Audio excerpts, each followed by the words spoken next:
again. Welcome to Tapasya, the Learning Junction. My dear students, आज से हम आप लोगों के लिए क्लास 10th फिजिक्स का YouTube पे क्लास शुरू करने जा रहे हैं। आपको पता है कि पिछले साल यानी इस बार जो फिजिक्स का पेपर था थोड़ा टफ था, काफ़ी लोगों को परेशानी आई और इसी परेशानी को ध्यान में रख करके मैं अपना ये सीरीज शुरू करने जा रहा हूँ। हमारी कोशिश है कि अगले साल जब आप साइंस के पेपर में जाएं तो फिजिक्स में आपको कहीं से भी कहीं किसी भी तरीके का प्रश्न पूछा जाए तो वहां पे आपको दिक्कत नहीं आए। इसी को ध्यान में रख करके मैंने ये सीरीज शुरू किया है। फिजिक्स में पहला चैप्टर है इलेक्ट्रिसिटी का। क्लास 10th के फिजिक्स में सबसे पहला चैप्टर है हमारा इलेक्ट्रिसिटी का। इलेक्ट्रिसिटी चैप्टर्स को हम लोग सबसे पहले कवर करेंगे। ये इलेक्ट्रिसिटी का चैप्टर क्लास 10th में भी है, क्लास 11th में भी पढ़ना है, आपको आगे भी पढ़ना है। इवन इफ कि जब आप कॉम्पिटिटिव एग्जाम की तैयारी करेंगे, नीट की तैयारी करेंगे, आईआईटीज की तैयारी करेंगे, तो ये चैप्टर बहुत ही ज्यादा महत्वपूर्ण होता है। काफी ज्यादा इंपॉर्टेंट ये चैप्टर है और इसके ऊपर न्यूमेरिकल प्रॉब्लम्स, इसके ऊपर सारी चीजें होती है। और इंजीनियरिंग की पढ़ाई जब करेंगे तो वहां पे भी इलेक्ट्रिकल का पूरा पेपर है, उसे पढ़ना होगा। तो इसलिए इलेक्ट्रिसिटी का रूट यानी जड़ जो है बिल्कुल क्लियर होना चाहिए, कॉन्सेप्ट क्लियर होना चाहिए। तो यही कोशिश है। सो लेट अस स्टार्ट, शुरू करते हैं। तो माय डियर फ्रेंड, सबसे पहले इलेक्ट्रिसिटी है क्या? It is a source of energy in the modern time. आज के समय में एनर्जी का एक सोर्स है, राइट? आज आप घर में बैठे हुए लाइट चला रहे हो, फ्रिज चला रहे हो, एसी चला रहे हो, इन सभी चीजों को चलने के लिए कहीं ना कहीं से तो एनर्जी चाहिए। बिना एनर्जी का तो कोई काम होगा नहीं। तो ये एनर्जी आ कहां से रहा है? जो एनर्जी प्रोवाइड कर रहा है इसी को हम लोग कहते हैं इलेक्ट्रिसिटी। लेकिन ये होता क्या है क्या एक्चुअली, इसके बारे में हम लोग डिस्कस करेंगे। ये समझने के लिए आप ये समझ लो कि हकीकत में इलेक्ट्रिसिटी में होता क्या है कि चार्ज का फ्लो होता है, flow of charge. Due to the flow of charge energy पैदा होता है, राइट? तो अब हम लोगों को समझ में ये समझना होगा कि भाई ये चार्ज क्या बला है। चार्ज के फ्लो की बात हो रही है, लेकिन ये चार्ज है क्या? ये समझने के लिए मैं आपको एटम्स के बारे में बताना चाहूंगा। तो चलिए थोड़ा सा एग्जांपल के जरिए समझते हैं एटम्स के बारे में। सबसे पहले ये समझिए कि दुनिया के किसी भी सब्सटेंस को ले लें। एग्जांपल के तौर पे हम मान लो कोई भी मटेरियल ले लें और उस मटेरियल को अगर हम लोग घिसें या यूं कह लो कि इसे हम लोग काटें, किसी भी चीज से काट रहे हैं अगर आप, तो आपको क्या मिलेगा? बारीक बारीक कण मिलेंगे, बुरादे मिलेंगे, इसके छोटे छोटे पार्टिकल्स मिलेंगे आपको। ये जो पार्टिकल्स मिल रहे हैं, अगर मान लीजिए आपके पास कोई और मैकेनिज्म हो जिस मैकेनिज्म से इसे और छोटा कर सकें, स्मॉल पार्टिकल्स मिल रहे हैं आपको, तो अगर इसे और ब्रेक करेंगे तो और छोटा पार्टिकल मिल सकता है। जो सबसे छोटा पार्टिकल होगा जिसे आप अब ब्रेक नहीं कर सकते हो, चाहे लाख कोशिश कर ली जाए, दुनिया का कोई भी मशीन बना लिया जाए, उसे फिजिकली ब्रेक करने के लिए उसे ब्रेक नहीं किया जा सकता हो, तो उस पार्टिकल को हम लोग मॉलिक्यूल कहते हैं। क्या कहते हैं? उस पार्टिकल को हम लोग मॉलिक्यूल कहते हैं। और अगर इस मॉलिक्यूल को भी ब्रेक करने की कोशिश की जाए तो फिजिकली पॉसिबल नहीं है। इसके लिए क्या करना होगा? केमिकल प्रोसेस, केमिकली ब्रेक करना होगा। और केमिकली ब्रेक करेंगे तो हो सकता है इसमें एक या दो या उससे ज्यादा आपको छोटे छोटे पार्टिकल्स मिल जाए। जो पार्टिकल्स आपको मिलेंगे ये पार्टिकल्स कहलाएंगे एटम। यानी हम दुनिया के किसी भी मटेरियल की बात की जाए, कि दुनिया के किसी भी सब्सटेंस की बात की जाए, हर सब्सटेंस बनता किससे है? एटम से। याद ये रखना है कि मॉलिक्यूल में उस पर्टिकुलर सब्सटेंस के सारे गुण मौजूद रहते हैं, लेकिन एटम के अंदर उस सब्सटेंस का गुण मौजूद नहीं रहता है, राइट? तो एटम के बारे में हम लोगों को डिस्कस करना है। तो भाई एटम मिला हम लोगों को सबसे छोटा पार्टिकल जिसमें सब्सटेंस के सारे गुण मौजूद हों, वो क्या कहलाता है? मॉलिक्यूल। और उस मॉलिक्यूल को केमिकली ब्रेक किया जाए तो क्या मिलता है हम लोगों को? डिफरेंट एटम्स मिलते हैं, राइट? तो अब देखा, सोचा गया कि भाई इस एटम के अंदर है क्या। तो इस एटम को मैग्नीफाई करके देखा गया, बड़ा करके देखा गया, क्योंकि नेकेड आई से तो हम देख नहीं सकते। इसको बड़ा करके देखा गया। तो बड़ा करके देखा गया तो पाया गया कि सेंटर में कुछ छोटे छोटे पार्टिकल्स हैं और उसके चारों तरफ डिफरेंट डिफरेंट ऑर्बिट्स पे कुछ छोटे छोटे टीनी पार्टिकल्स मूव कर रहे हैं, राइट। जो पार्टिकल्स मूव कर रहे हैं वो दिखाई पड़ते हैं, उनका नाम दिया गया इलेक्ट्रॉन्स। क्या नाम दिया गया? इलेक्ट्रॉन्स। और जो सेंटर में था, सेंटर में इसमें दो पार्टिकल्स मिले, एक का नाम दिया गया प्रोटॉन और दूसरे का नाम दिया गया न्यूट्रॉन। यानी दुनिया का हर एक एटम, हर एक चीज का हर एक एटम सिर्फ तीन पार्टिकल से बना हुआ है, न्यूट्रॉन, प्रोटॉन और इलेक्ट्रॉन, राइट। न्यूट्रॉन पे देखा गया तो इसके ऊपर किसी भी तरीके का चार्ज नहीं था, न्यूट्रल था, इसलिए नाम उसको दिया गया न्यूट्रॉन। और प्रोटॉन के ऊपर देखा गया तो इसके ऊपर पॉजिटिव चार्जेस थे, पॉजिटिव चार्जेस, एनर्जी था। और इलेक्ट्रॉन्स के ऊपर देखा गया तो इसका जस्ट अपोजिट चार्ज था, यानी निगेटिव चार्ज था। लेकिन दोनों के ऊपर जो चार्जेस थे वो इक्वल थे, राइट। अब जब ये चार्जेस की बात हुई तो हकीकत में क्या सामने आया कि हर एक सब्सटेंस किस चीज से बना हुआ है? इलेक्ट्रॉन, प्रोटॉन और न्यूट्रॉन से। इलेक्ट्रॉन के ऊपर जो चार्ज अवेलेबल है वो से निगेटिव चार्ज कहते हैं, और प्रोटॉन के ऊपर जो चार्ज अवेलेबल है प्रोटॉन पॉजिटिव चार्ज कहते हैं, और दोनों के ऊपर जो चार्जेस हैं इक्वल एंड अपोजिट होता है। अब याद रखना कि दुनिया के किसी भी सब्सटेंस में जब एक एटम को आप देखते हैं तो एटम के अंदर नंबर ऑफ इलेक्ट्रॉन्स जो होते हैं ये बराबर होते हैं नंबर ऑफ प्रोटॉन्स के। और यही कारण है, चूंकि चार्जेस जितने इलेक्ट्रॉन्स के हैं उतने ही चार्जेस प्रोटॉन्स के, इक्वल नंबर में दोनों हैं और दोनों के ऊपर अपोजिट चार्जेस हैं। यही कारण है कि एक एटम कैसा होता है? चार्जलेस। एटम के ऊपर कोई चार्ज नहीं होता, राइट। तो इलेक्ट्रॉन्स जो है हमारा, अब देखा गया कि भाई इसमें से कौन सा चार्ज, यानी इलेक्ट्रॉन्स या प्रोटॉन्स, दोनों में से किसको मूव कराया जा सके, क्योंकि मूवमेंट होगी तभी जाकर के हमारा एनर्जी होगा। तो मूवमेंट किस चीज का हो सकता है? तो देखा गया कि प्रोटॉन्स जो थे, एक प्रोटॉन का जो वेट था वो बराबर था 1814 इलेक्ट्रॉन्स के वेट के।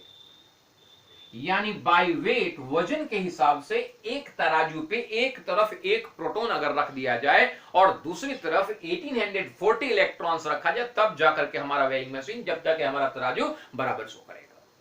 तो इसका मतलब यह हुआ कि प्रोटॉन काफी ज्यादा भारी होते, वजनी होते हैं। चलो सोचो, छोटा सा एग्जांपल लेता हूं। मान लो अभी यहीं पे जो पेपर के छोटे छोटे टुकड़े, पेपर के पीसेस यहां पे हो, और मोबाइल रखा हुआ हो, और भी भारी कोई चीज रखा हुआ हो, और हम फैन चला दे, बहुत तेज स्पीड में फैन चला दे, तो क्या मोबाइल उड़ेगा? नहीं। लेकिन पेपर के वो पीसेस डेफिनेटली उड़ेंगे। तो जो हल्का होता है वो मूव कर जाता है, जो हल्का होता है वो मूव कर जाता है। तो यही कारण है कि हमारे एटम के अंदर जिससे कोई सब्सटेंस बनता है, उस एटम के अंदर फोर्स लगाया जाए, एनर्जी लगाई जाए, तो हम इलेक्ट्रॉन्स को मूव करा सकते हैं, राइट। इलेक्ट्रॉन्स को मूव करा सकते हैं, और इलेक्ट्रॉन्स के मूवमेंट को ही हम लोग हकीकत में क्या कहते हैं? करंट कहते हैं। तो ये चर्चा हम लोग करेंगे, लेकिन फिलहाल मैं आपको बता दूं कि जब इलेक्ट्रिसिटी का कॉन्सेप्ट आया, तो उस समय जब इलेक्ट्रिसिटी का कॉन्सेप्ट एग्जिस्टेंस में आया, तो उस समय हमें एटम्स के बारे में, इसके अंदर इलेक्ट्रॉन्स और प्रोटॉन्स के बारे में कोई जानकारी नहीं थी। तो उस समय हम लोगों ने ये कंसीडर किया कि भाई जो पॉजिटिव चार्जेस होते हैं वो हकीकत में यही मूव करता है। लेकिन रियलिटी में आप ध्यान रखोगे, पॉजिटिव चार्जेस कभी मूव नहीं कर सकते। क्यों नहीं मूव कर सकते? क्वेश्चन अगर किया जाए एग्जामिनेशन में कि why the positive charges are not moving, because it is heavier than the negative charges. दुनिया के हर एक चीज जिसका निर्माण एटम से हुआ है, एटम में के अंदर इलेक्ट्रॉन्स लाइट वेटेड हैं, इसलिए फोर्स के द्वारा मूवमेंट किसे कराया जाता है? इलेक्ट्रॉन्स का, राइट। तो आपको यह समझ में आया कि दुनिया का हर एक सब्सटेंस बना हुआ है इलेक्ट्रॉन, प्रोटॉन और न्यूट्रॉन से, और उसमें इलेक्ट्रॉन्स का मूवमेंट करा करके ही हम लोग क्या करने वाले हैं? इलेक्ट्रिकल एनर्जी पैदा करने वाले हैं, राइट। यहां तक कॉन्सेप्ट क्लियर है? ये समझ में आ रहा है आप लोगों को? तो अगर यहां तक का कॉन्सेप्ट क्लियर है, तब हम चलते हैं इसके आगे ये डिस्कस करने के लिए कि भाई चार्जेस का डेवलपमेंट हम किसी सब्सटेंस के ऊपर कर सकते हैं क्या, और कर सकते हैं तो कैसे कर सकते हैं। सो लेट अस सी, देखते हैं हम लोग।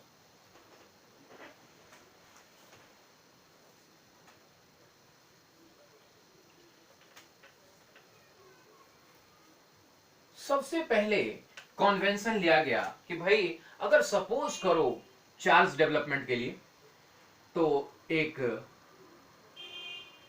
ग्लास का पाइप लिया गया, ग्लास का पाइप लिया गया, और इस ग्लास पाइप को किया क्या गया, सिल्क के क्लॉथ से, सिल्क के क्लॉथ से रब किया गया। जब ग्लास पाइप को हमने सिल्क के क्लॉथ से रब किया तो देखा कि इसके ऊपर कुछ चार्जेस डेवलप हो गए। पता कैसे किया, इसे छोटे छोटे टीनी पेपर्स के पास जब लेके गए तो देखा कि अट्रैक्ट कर रहे हैं, चार्जेस डेवलप हो गए।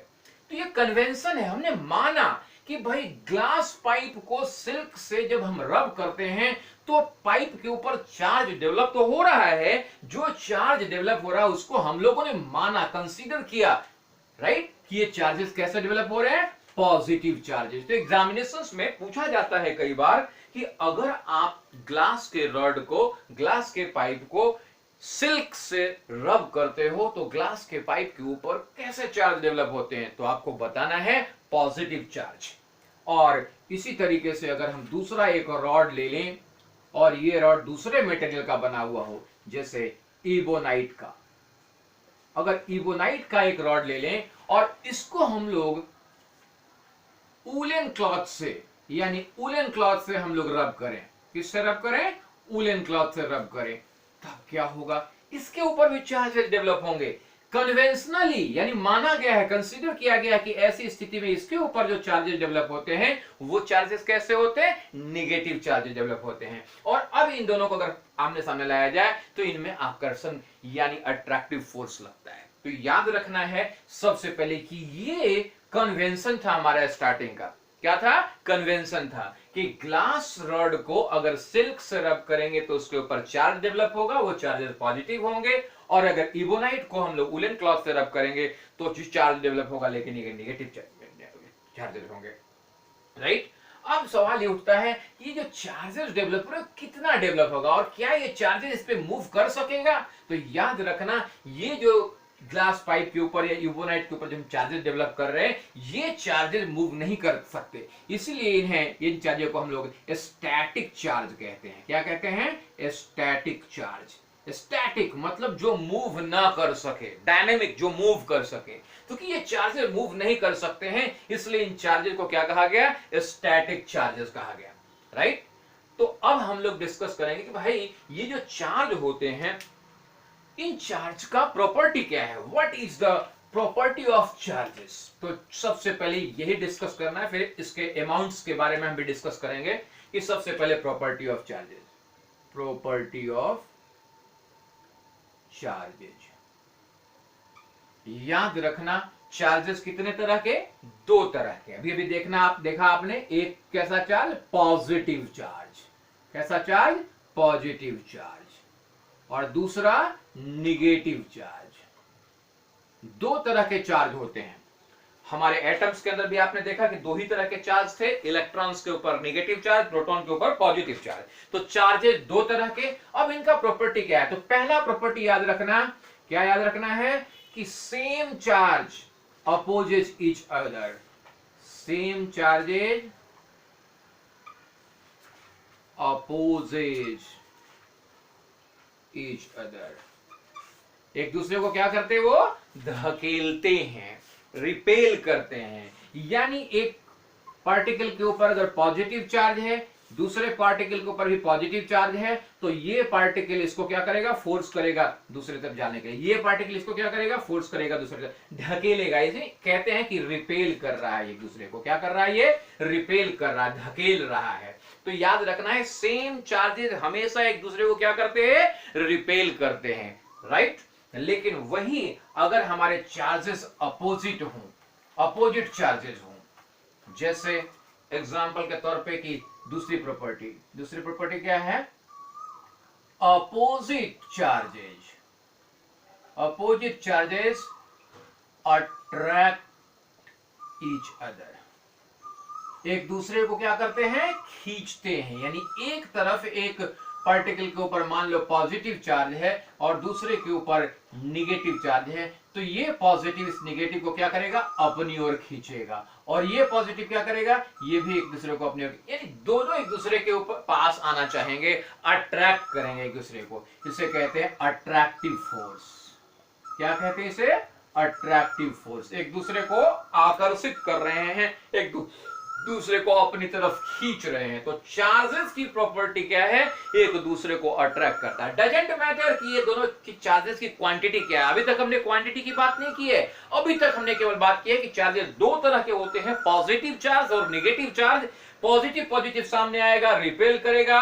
अगर मान लो यहाँ पे निगेटिव चार्ज आए और यहाँ पे भी निगेटिव चार्ज आए, स्टिल रिपेल करेगा, क्योंकि सेम चार्जेस क्या करते हैं, एक दूसरे को रिपेल करते हैं, और अपोजिट चार्ज एक दूसरे को क्या करते हैं, अट्रैक्ट करते हैं। यही चार्जेस की प्रॉपर्टी है। अब बात करेंगे हम लोग कि भाई चार्जेस की तो बात बहुत देर से हो रही है, लेकिन ये चार्ज का मेजरमेंट कैसे होगा कि किसी चीज के ऊपर कितना चार्ज है, हाउ डू यू मेजर।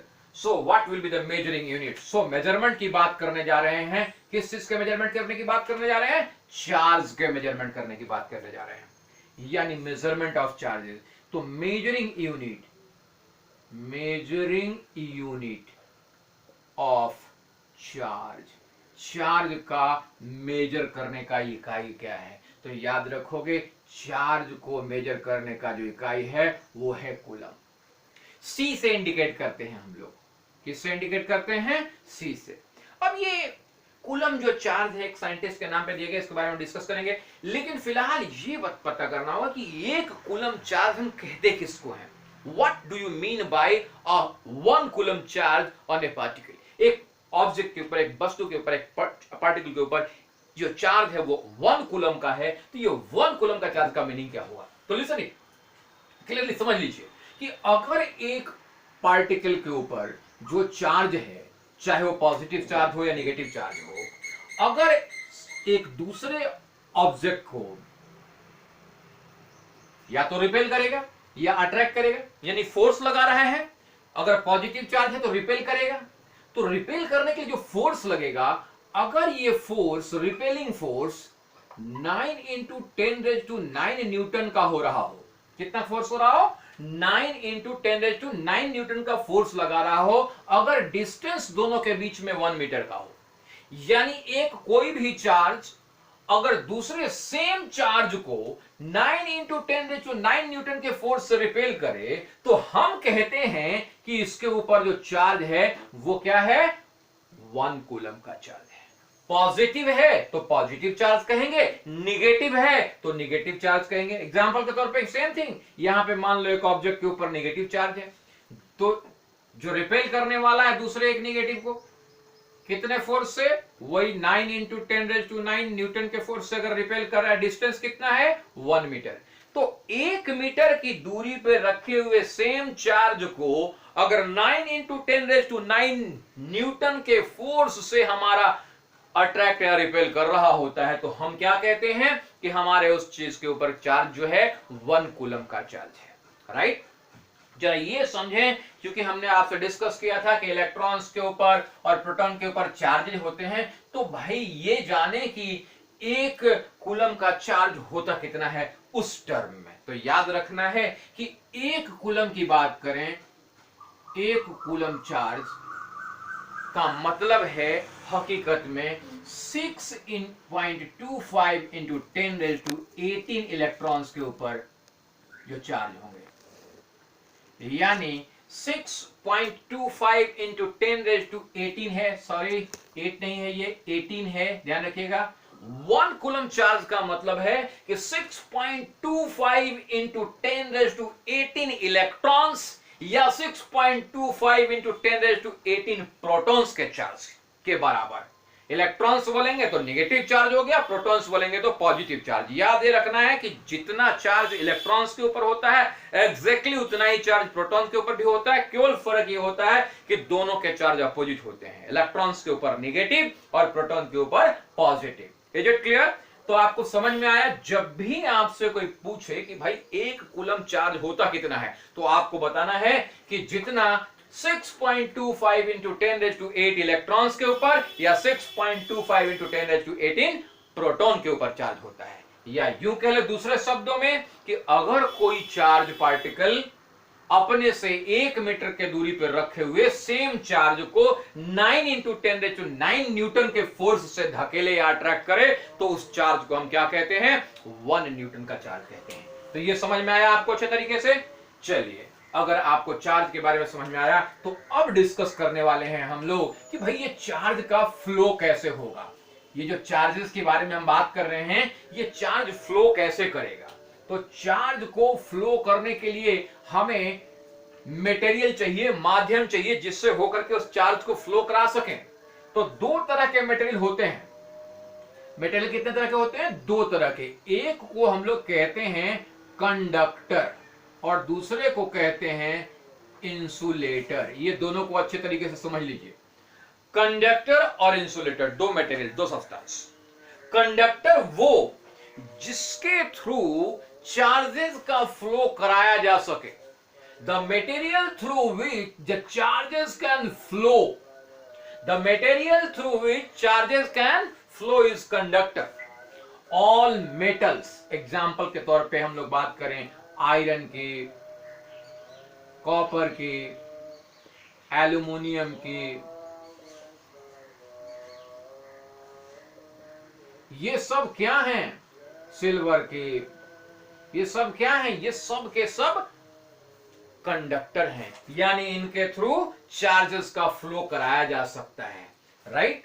कुछ अलवाएं भी बनेंगे जैसे नाइक्रोम है, टंगस्टन है, ये सब भी क्या है? इनसे भी होकर के चार्जेस फ्लो कराए जाते हैं। लेकिन जब इनसे फ्लो कराया जाता है चार्जेस तो हीट ज्यादा उत्पन्न होता है, इसलिए इनका इस्तेमाल एज ए हीटिंग एलिमेंट्स करते हैं। लेकिन ये सब के थ्रू चार्जेस का फ्लो संभव है। एक नॉन मेटल कार्बन का कंपाउंड, ये नॉन मेटल है graphite, carbon graphite. Graphite is also a conductor. ये भी याद रखना है कि इकलौता ग्रेफाइट है जो कि नॉन मेटल है but still it is a conductor, right. अब इंसुलेटर की बात करें। इंसुलेटर क्या होता है? तो हमने भी बताया कि the substance through which we are not able to pass charge, जिस मटेरियल से होकर के हम चार्ज को पास नहीं करा सके वो क्या है? इंसुलेटर। जैसे एग्जांपल के तौर पे हम बात करें रबर की, हम बात करें इबोनाइट की, हम बात करें प्लास्टिक की, हम बात करें ग्लास की, हम बात करें ड्राई वुड की, हम बात करें पेपर की, ऑल दीज आर इंसुलेटर।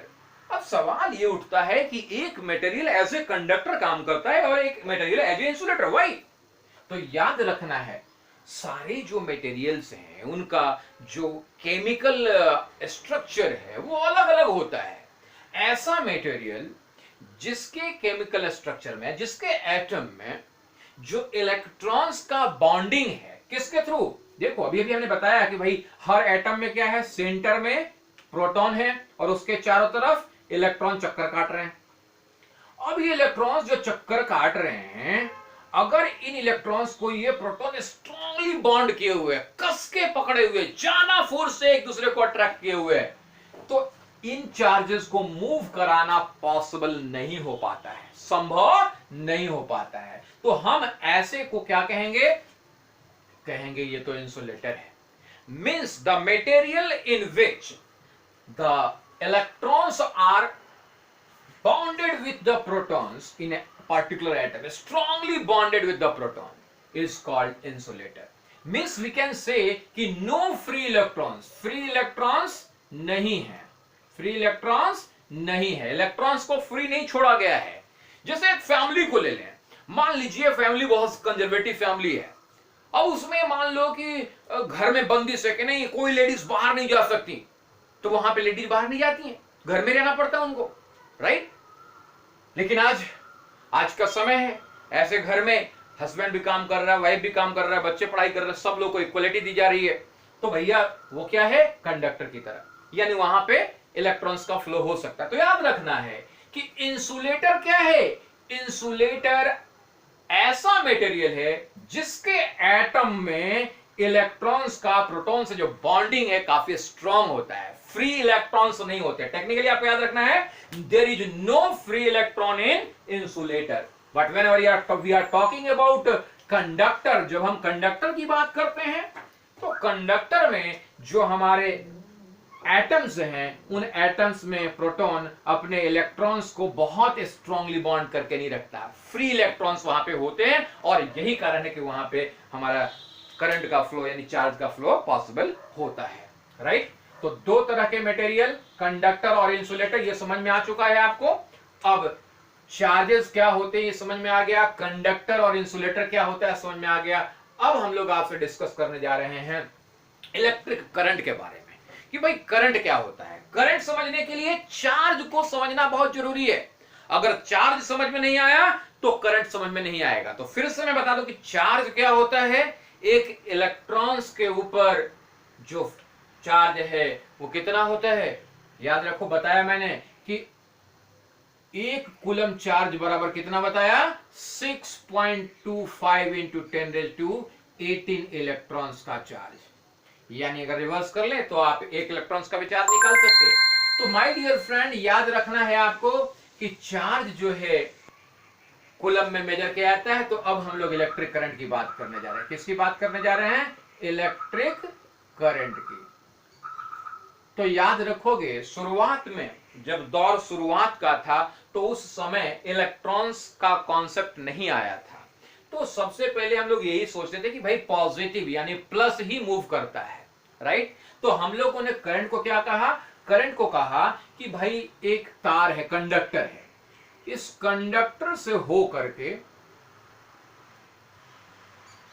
अगर चार्ज मूव कर रहा है तो क्या मूव कर रहा है हकीकत में, करंट। तो हम लोगों ने कहा कि फ्लो ऑफ चार्जेज पर unit time is called current. So current क्या है, फ्लो ऑफ चार्जेस पर unit time. Flow of charges पर unit time is called current, right. तो भाई ये करंट फ्लो करेगा कैसे। एक अगर हम लोग मान लो कंडक्टर ले लें तो क्या उससे करंट का फ्लो होने लग जाएगा, नहीं my dear friend, you will have to force it. आपको क्या करना पड़ेगा, इसके लिए फोर्स लगाना पड़ेगा। जैसे एग्जांपल के तौर पे फोर्स के लिए क्या यूज करेंगे, हमने एक बैटरी ले लिया, सेल या बैटरी ले लिया, तो बैटरी में कुछ केमिकल रिएक्शन होगा, उस केमिकल रिएक्शन की वजह से फोर्सेस लगेंगे। अब मान लीजिए तार लिया है और उस रास्ते में मान लो एक छोटा सा बल्ब भी लगा दिया,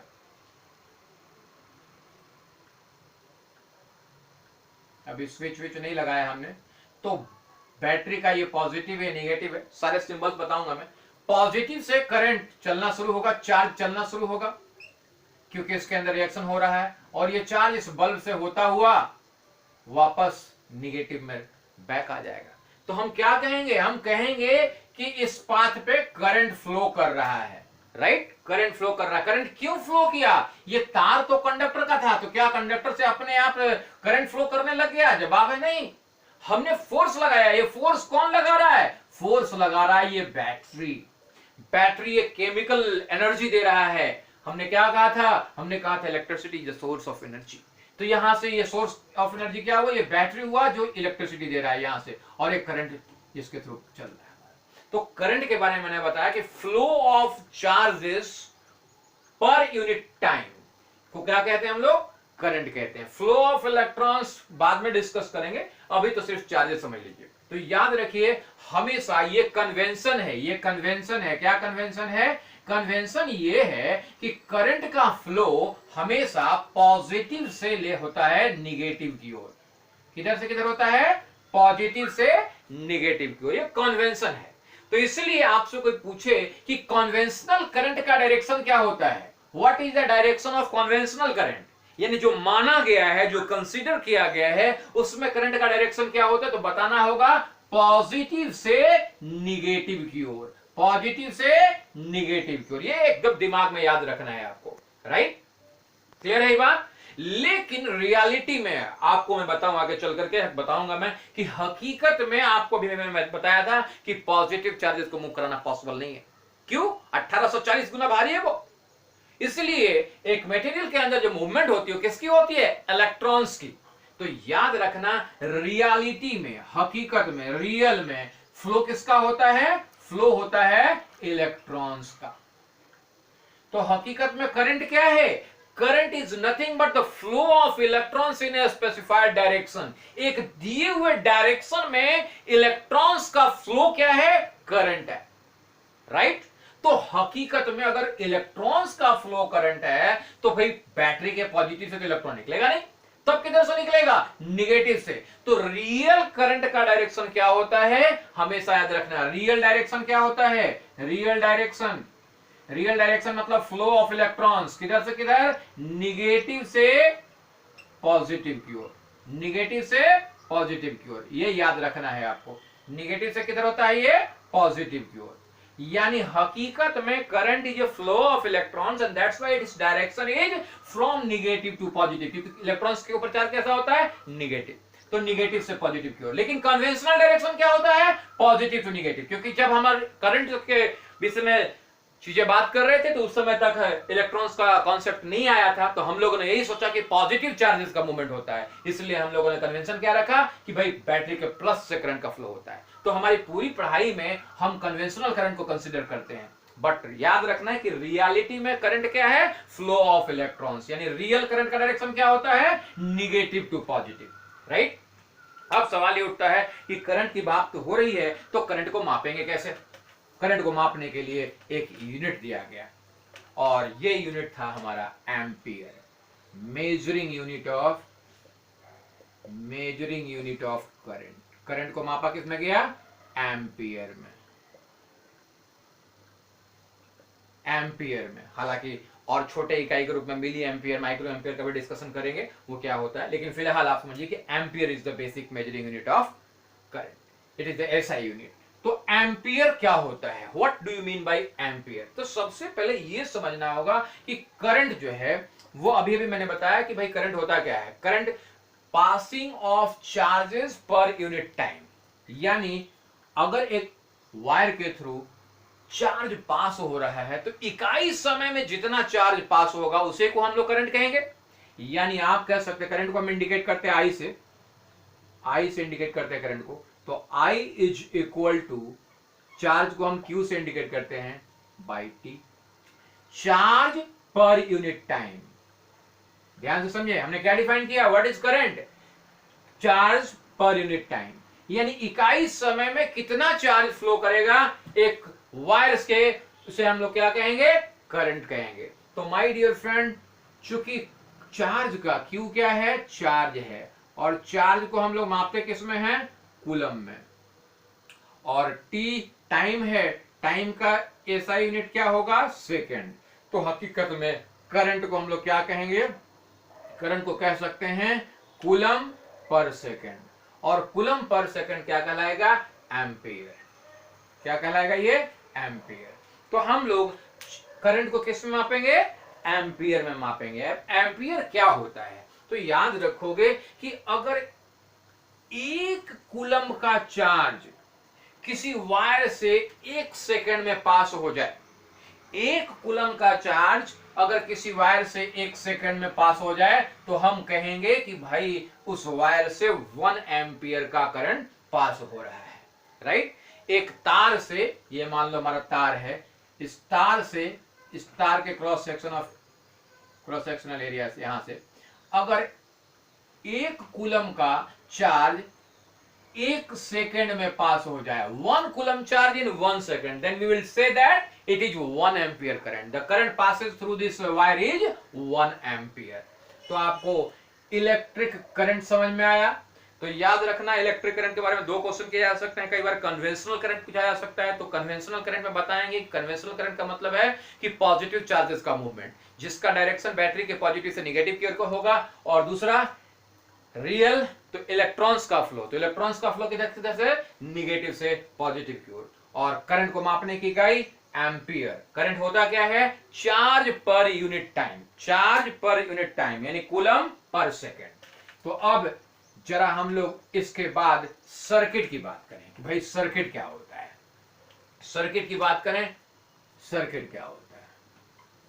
तो सर्किट हकीकत में एक क्लोज्ड पाथ है, closed path through which current passes for a particular function। एक पर्टिकुलर काम के लिए एक क्लोज पाथ से जब करंट पास होता है तो हम लोग कहते हैं ये एक सर्किट है। जैसे कि एग्जांपल ले रहा हूं मैं, अब इस सर्किट में क्या क्या चीजें होंगी जरा देखेंगे आप। सबसे पहले एक पर्टिकुलर काम के लिए या पर्टिकुलर फंक्शन के लिए, तो चलो हम यहां पे एक बल्ब लगा दिया, तो बल्ब को क्या कराना है? हमें ऑन कराना होगा, जलाना होगा, राइट, ग्लो कराना होगा। अब बल्ब को जलाना है, रास्ते में एक स्विच लगाया, तो स्विच लगाया हमने, स्विच को ऑन करना है हमने, सारे सिंबल बताऊंगा मैं आप लोगों को। फिर बैटरी लगाना पड़ेगा, बैटरी लगा दिया, तो ये क्या कहलाएगा? कहलाएगा ये एक सर्किट। क्यों? क्योंकि अभी यहां बैटरी से, बैटरी के पॉजिटिव से, कन्वेंशनल करंट यही है, बैटरी का पॉजिटिव है नेगेटिव, यहां से करंट आई, चलना शुरू हुआ, स्विच ऑन है इसलिए यहां से चला, और ये बल्ब के थ्रू, बल्ब के फिलामेंट के थ्रू वापस लौटने लगा और पहुंच गया बैटरी के नेगेटिव से। यानी क्लोज्ड पाथ। पाथ कैसा है? Closed path. तो एक क्लोज्ड पाथ जिसके थ्रू करंट का फ्लो होता है, a closed path through which current flows is called circuit, right? तो सर्किट में मिनिमम क्या क्या चीजें होनी चाहिए? एक सोर्स ऑफ एनर्जी यानी बैटरी चाहिए, एक स्विच जिससे कि स्विच को हम लोग सर्किट को ऑन ऑफ कर सके, एक डिवाइस जिसके लिए हम करंट फ्लो करा रहे हैं। तो आपको ये समझ में आया सर्किट के बारे में? सारी चीजें मैं और डिटेल में डिस्कस करूंगा इस वीडियो लेक्चर में। मैं आज यहीं तक रखता हूं, अगले वीडियो लेक्चर में मैं डिस्कस करूंगा electric potential and potential difference की। क्यों? अभी हम लोग ये डिस्कस कर रहे हैं कि भाई बैटरी लगा दी है, इससे करंट फ्लो हो रहा है। क्यों करंट फ्लो हो रहा है? ऐसा क्या हुआ? तो याद रखना कि करंट का फ्लो जो होता है हकीकत में due to the potential difference होता है। अभी पोटेंशियल डिफरेंस क्या है, पोटेंशियल क्या है, ये सारी चीजें हम डिस्कस करेंगे नेक्स्ट क्लास में। इस क्लास को आज यहीं तक रखते हैं, और फिर से मैं आप लोगों को बताऊं कि जितना कुछ आप देख रहे हैं आपको अच्छा लगता है, वीडियो शेयर कीजिए, लाइक कीजिए, सब्सक्राइब कीजिए। और मैं आपको बता दूं कि इलेक्ट्रिसिटी से शुरुआत किया है हमने। फिजिक्स क्लास 10th के हर एक चैप्टर को पूरा 100% कवर करेंगे, theoretically, numerically, concept wise, even if जो प्रैक्टिकल बेस्ड चीजें हैं वो सारी चीजें बताऊंगा, सारा चीज कराऊंगा। केवल आपको करना यही है कि चैनल लगातार देखते रहिए। धन्यवाद, थैंक यू वेरी मच।